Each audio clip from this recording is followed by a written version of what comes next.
Hello and welcome back to Grizzly Reels, where real stories meet a twist of fate, and even the worst Mondays can turn into something magic. This one's about bad luck, stubbornness, and a lad who found his win when the whole world seemed to be taking the piss. This is the broken boot and the big break. It was one of those cold, wet Mondays in Birmingham, the kind that makes you question every life choice you've ever made.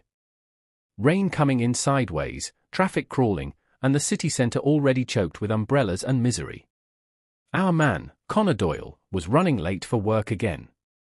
His alarm hadn't gone off, his bus was cancelled, and his right boot had split straight across the sole. Every step was a squelch, every thought a curse. He worked as a delivery lad for a local florist, not glamorous, not great pay, but it kept him afloat. And today, his boss, a no-nonsense woman named Sandra, had already sent him a message that simply said, "If you're late again, don't bother coming in." So Connor legged it down Broad Street in the rain, trying to avoid puddles, muttering under his breath. Halfway there, the strap on his bag snapped. Flowers spilled everywhere. Roses, lilies, carnations, all scattered across the pavement.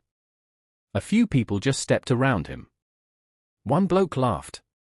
He knelt there in the pouring rain, soaked through, surrounded by ruined bouquets, and thought, yeah, perfect Monday. Then this older woman appeared, smart coat, calm voice, and helped him gather the flowers. She smiled and said, "You look like you've had one of those days, love." He laughed bitterly. "You could say that. Just lost me job, by the looks of it."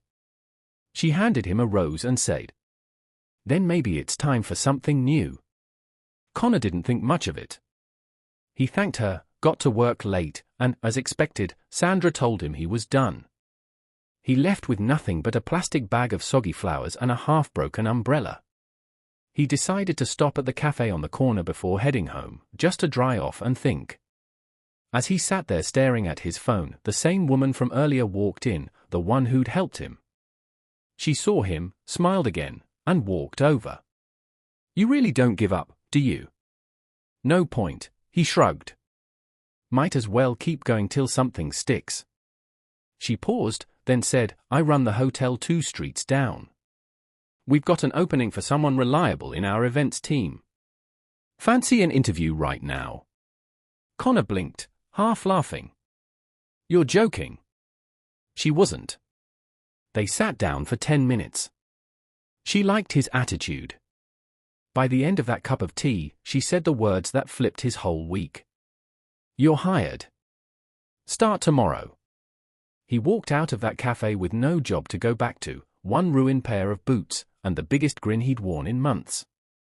That night, he told his mum the whole story, still dripping from the rain, and she said, "See?